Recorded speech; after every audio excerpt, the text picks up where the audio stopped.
आज हम बात करेंगे 32 साल की उम्र में सबसे बड़े साम्राज्य की स्थापना करने वाले महान शासक सिकंदर की।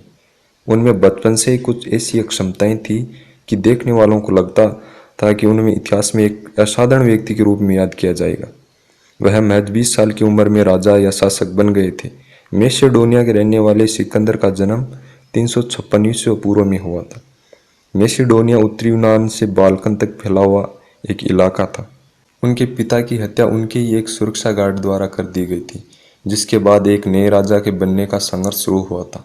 इस संघर्ष में उन्होंने अपने सभी विरोधियों का सफाया कर दिया और 20 साल की उम्र में राजा बन गए।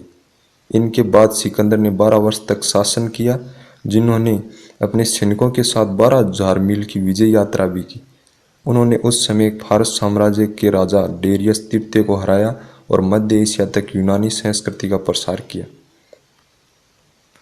अपनी बुलंदी के दौर में सिकंदर का साम्राज्य पश्चिमी यूनान से लेकर पूर्व में आज के पाकिस्तान, अफगानिस्तान, ईरान, इराक और मिस्र तक फैला हुआ था।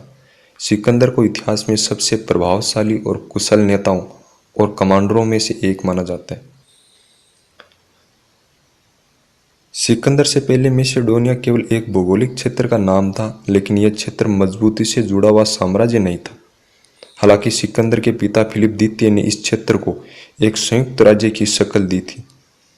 सिकंदर की मां ओलंपियास उनके पिता फिलिप द्वितीय की तीसरी या चौथी पत्नी थी,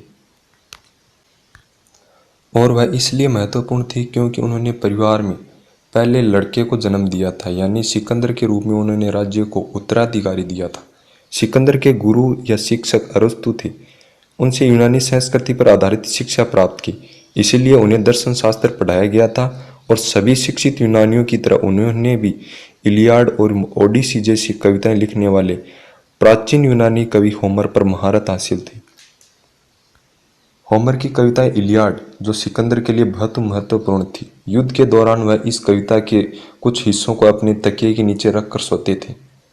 फ्रांस साम्राज्य की सीमा भारत से लेकर मिस्र और उत्तरी यूनान की सीमा तक फैली हुई थी, लेकिन इस महान साम्राज्य का खात्मा सिकंदर के हाथों हुआ। फारस साम्राज्य की तुलना में एक छोटी लेकिन प्रभावशाली सेना के हाथों राजा डेरियस तृतीय की हार को इतिहास में एक महत्वपूर्ण मोड़ के रूप में देखा जाता है। इस युद्ध के नतीजों में एक प्राचीन सुपर पावर का पतन हुआ और एक नए और विशाल साम्राज्य के जरिए यूनानी संस्कृति और सभ्यता का प्रसार हुआ। इतिहासकार लिखते हैं कि सिकंदर की विजय का श्रेय उनके पिता को भी जाता है, जिन्होंने अपने पीछे एक बेहतरीन फौज छोड़ी थी, जिसका नेतृत्व बहुत ही अनुभवी और वफादार सेनापतियों के हाथों में था। फारस साम्राज्य पर अपना कब्जा जमाने के बाद उनकी सेना पूर्व की ओर बढ़ने लगी और भारत तक पहुंच गई। इसके बाद सिकंदर मैसेडोनिया वापस लौटने लगे, लेकिन वतन वापसी उनको किस्मत में नहीं लिखी थी। सन 323 ईस्वी पूर्व में 32 वर्ष की उम्र में बेबीलोन, जो वर्तमान में इराक में पड़ता है, के इलाकों में पहुंचने के बाद अचानक एक रहस्यमय बीमारी उनकी मृत्यु का कारण बनी।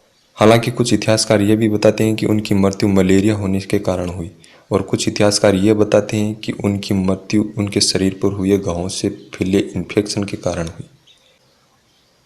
तो यह था सिकंदर महान के जीवन का संक्षिप्त परिचय। धन्यवाद।